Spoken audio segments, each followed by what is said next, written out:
Thank you, Giovanni. They may take a seat. You may wait outside until I'm finished with them.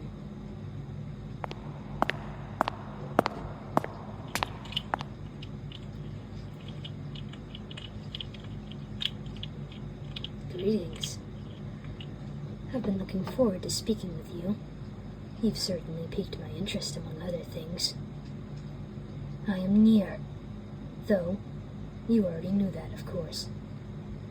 Which means you also understand the gravity of your situation. You are not here by coincidence. I suspect you know more than you've previously told the members of the Japanese task force. So, I ask that you answer all my inquiries truthfully, to the best of your ability. Let us begin with something simple.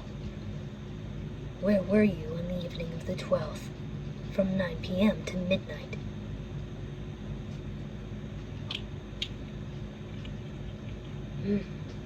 Interesting. You answered that rather quickly.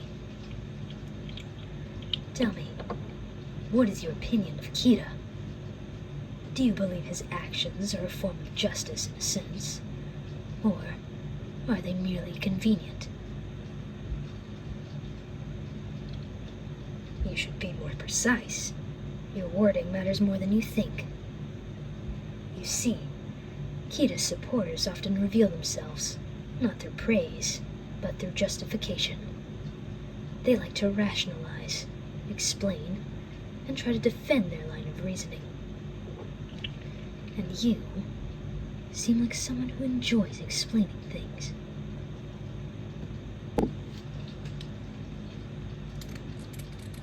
Misa Mane. I trust you're acquainted with her.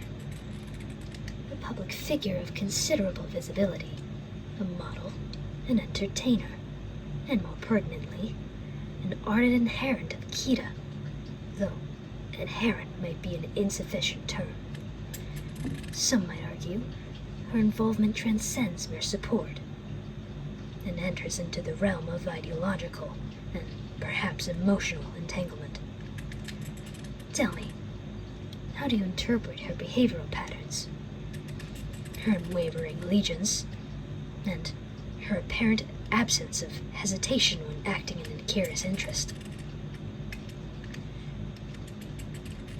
Do you conclude that she's motivated by affection or by doctrinal belief? You should consider your answer carefully. The distinction is not trivial. Affection is volatile, subject to fluctuation, contradiction, even disillusion. Belief, however, is structured, reinforced, self-justifying. And conviction, true conviction, is far more insidious, because it does not require proof, it does not yield to doubt, it sustains itself. So, I ask you again, is Misa Amane acting out of emotional dependency or ideological alignment? Your answer will tell me far more about you than her.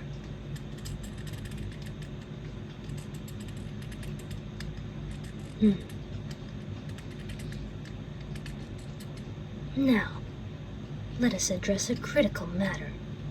Light Yagami.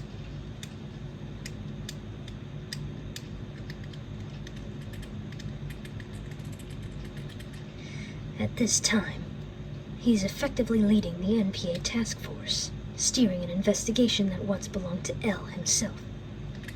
I want you to recall, what has he asked you directly? And what was your impression of him?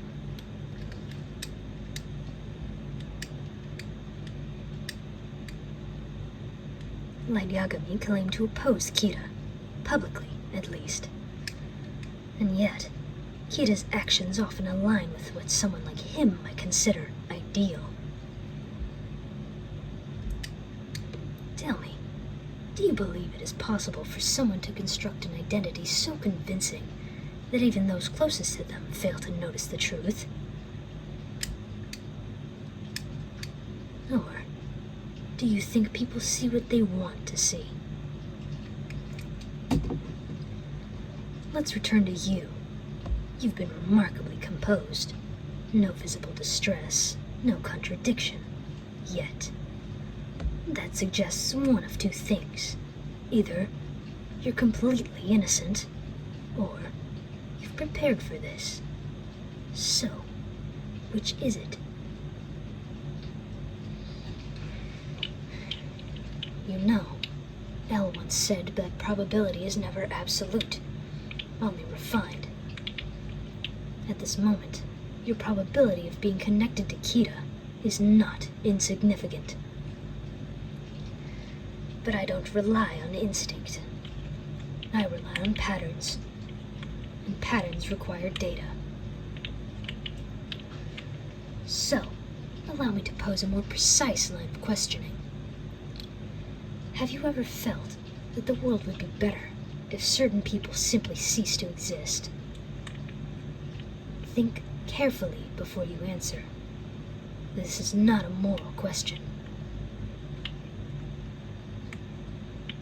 Because that inclination, however subtle, is precisely where Kita begins.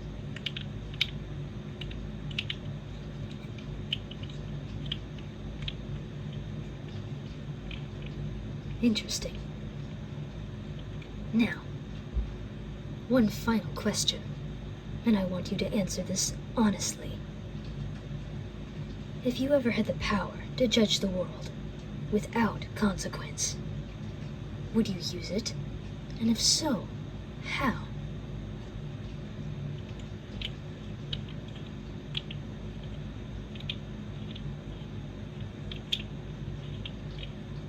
I see.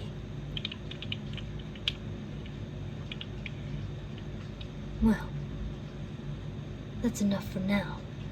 But understand this. I will continue observing you. Every word, every hesitation, every inconsistency. Because if you are Kita, or even an accomplice, it's only a matter of time before you reveal yourself. And when you do, I'll be waiting. Giovanni, you may escort them out now.